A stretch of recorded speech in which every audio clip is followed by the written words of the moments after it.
どうも、磯野チャンネルの磯野です。今日は、壁と床をぶち抜いていきたいと思います。この上の棚を、外して、この壁、奥と左右ぶち抜いて、下のこの床まで、抜きたいと思います。で、ここですね、このラインで、この上にステバリでフローリングを貼るので、ここの面まで、これは切っていきたいと思います。この上の棚の部分までぶち抜いていきます。中は、こんな感じですね。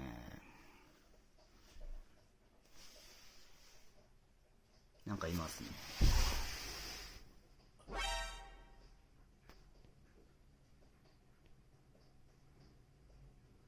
謎の物体が。こいつなんや。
とりあえず上の棚をぶち抜きました。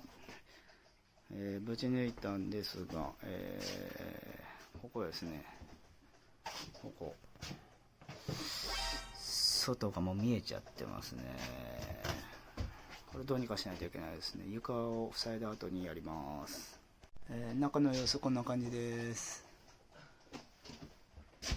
断熱も入ってますけど、ここちょっと、高さが違うんでちょっと垂れ下がってます。これがあるおかげですね。僕のギター入れのおかげです。嘘です。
まさかの水が溜まってたんで今抜いてもらってます。灯油のポンプです。いつ終わるか分かりません。自動で抜けないです。